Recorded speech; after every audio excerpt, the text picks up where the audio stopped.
कौन होगा आइंदा आम इंतखाबात का निगरान?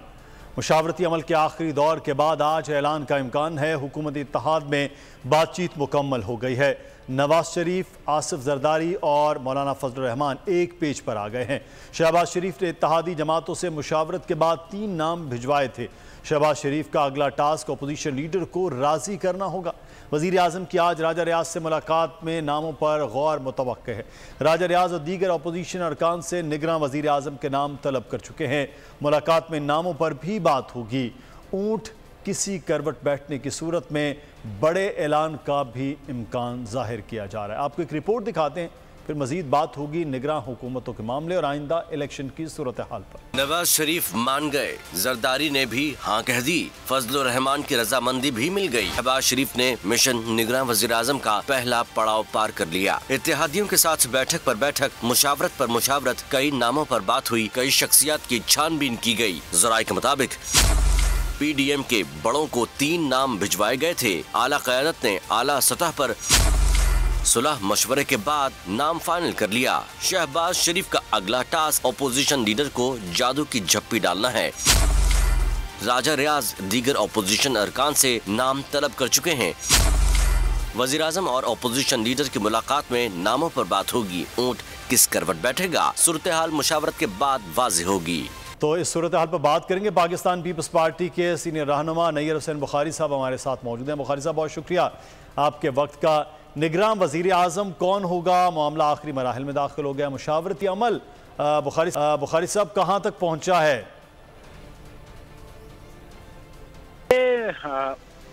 अभी तो कोई टाइम गुजर तो नहीं गया निगरान वज़ीर आज़म को अनाउंस करने में जी।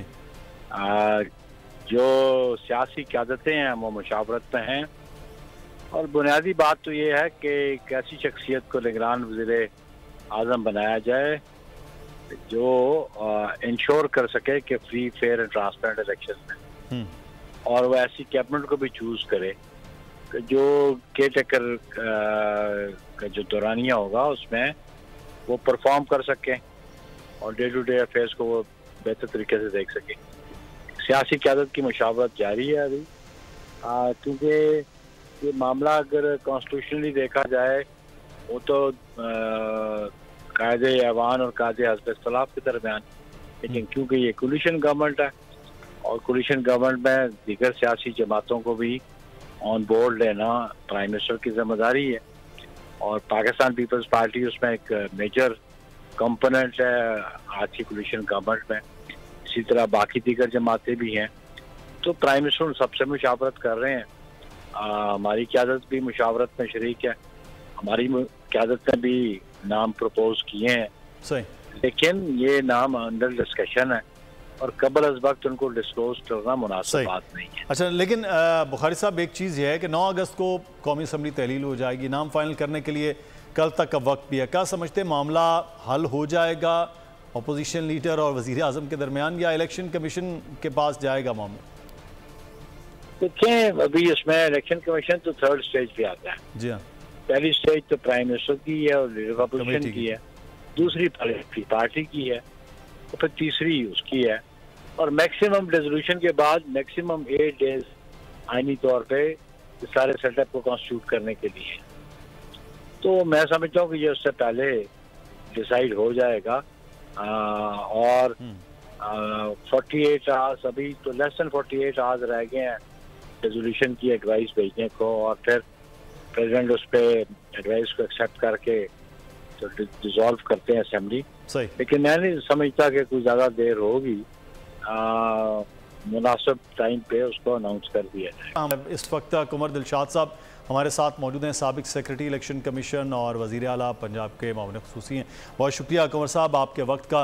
कंवर साहब, इस वक्त इलेक्शन के हवाले से जो डिले की बातें हो रही हैं, क्योंकि मरदमशुमारी का मामला है, तो सर मरदमशुमारी की मंजूरी हो गई है, तो इसके बाद क्या इलेक्शन कमीशन पाबंद होता है कि वो हल्का बंदियाँ करवाए, या इलेक्शन कमीशन के पास ये इस्तेहकाक है कि वो हल्का बंदियों के मामले को रोक ले, चाहे जो मुश्तरका वफादात कौंसिल ने मंजूरी दे भी दी है? तो चूँकि वफाकी हुकूमत से गजट नोटिफिकेशन के बाद वो आइन का आर्टिकल 51 का सब 5 का हिस्सा बन गया है। आइन का आर्टिकल 51 जो है उसका सेक्शन 5 ये कहता है कि सेंसस की जो आखिरी नतीजा आएगा, जो आखिरी नोटिफिकेशन आएगा, उसकी बुनियाद पर इलेक्शन कमीशन हल्का बंदी कराएगा। तो ये हिस्सा बन गया है।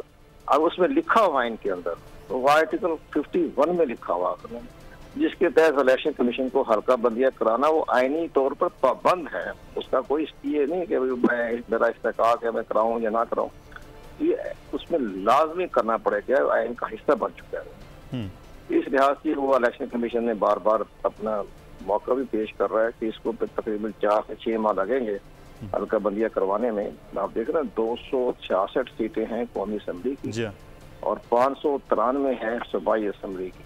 तो पूरी पाकिस्तान भर में जो है वो जो होनी है डिलिमिटेशन के बारे में, तो सारे हल्का बंदी होनी है, तो डिमार्केशन होनी है, तो सारे पाकिस्तान की होनी है। तो उसमें अभी एक और बड़ी अहम बात है, जो इस सेंसस आई है डिजिटल मदन सारे, इन्होंने तो सारा नशा बदल दिया जी। तो वाक़ की जगह चार्ज सरचार्ज इस तरह की जो इस्तेलाहात इस्तेमाल किए हैं, वो सारी चीजें जो है उसमें इलेक्शन कमीशन को तो आज तरह नो डिमार्केशन करनी पड़ेगी, जिसका असर 4 से 6 माह लग सकता है। तो सर कंवर साहब, इसके लिए तो फिर आईनी तरमीम की ज़रूरत नहीं होती है क्या? हल्का बढ़ाने के लिए ज़रूरी है या नई हल्का बंदियों के लिए ज़रूरी होती है? इसकी थोड़ी वजाहत कीजिएगा। देखें, ये पाकिस्तान की पार्लिमानी तारीख में पहली मरतबा एक ऐसा बुहान पैदा हो गया है जहाँ दोनों तरफ से आइन जो है, एक तरफ आइन कहता है नवीद में इंतखाब कराएं, दूसरी तरफ आइन ये कहता है डिलिमिटेशन कराएं। तो खिलाफ वर्जी तो नहीं हुई। तो दोनों पॉइंट देखा जाए तो आप एक और बड़ी अहम बात है जो हमारे दोस्त हजरात इसको इग्नोर कर जाते हैं। आइन का तरीकाकार ये होता है कि जो पहला आर्टिकल होता है वो हैवी होता है, जो अगला आर्टिकल होता है। अच्छा, ये आर्टिकल 51 पहले आ गया जी, और इसके बाद आर्टिकल 224 है। तो ये पहला जो होगा ना, उस पर पहले पे अमल दरमद करना पड़ता है। ये आइन की बाकायदा सुप्रीम कोर्ट की रूलिंग है कि ये इसके बाद जस्टिस इफ्तिखार चौधरी की खास तौर पर रूलिंग है कि जी पहले जो आएगा आर्टिकल उसकी ज्यादा उसकी बालादस्ती होती है, जो बाद में आता है बाद में उसकी बालादस्ती कम हो जाती है। तो पहले इलेक्शन कमीशन ने डिलिमिटेशन करानी है, फिर आर्टिकल 224 के तहत 90 दिन के बाद होती है। सही, तो इसका मतलब है कि ये ज़रूरी है। लेकिन सर वो जो कहा जा रहा है कि 2/3 अक्सरियत होना हल्का बंदियों के लिए वो ज़्यादा ज़रूरत है, असम्बली ख़त्म हो रही है, तो फिर उसकी किस तरह से मंजूरी होगी नई हल्का बंदियों पर?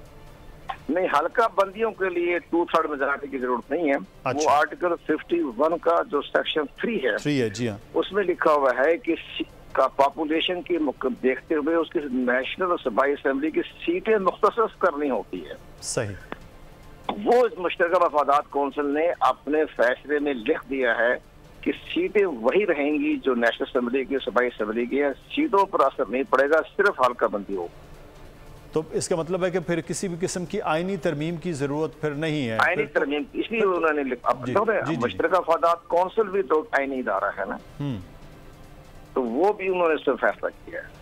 सही, ठीक है कंवर साहब, बड़ा इंपॉर्टेंट आपने पॉइंट और बड़ी क्लैरिफिकेशन कर दी, क्योंकि तारीख का अमीन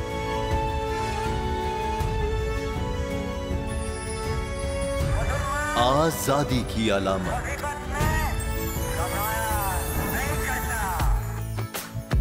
हुस्न का आईनादार, फिक्रो नजरिए की अक्कास, सरफराजी का गवाह, यानी हम सबका निगहबान पाकिस्तान।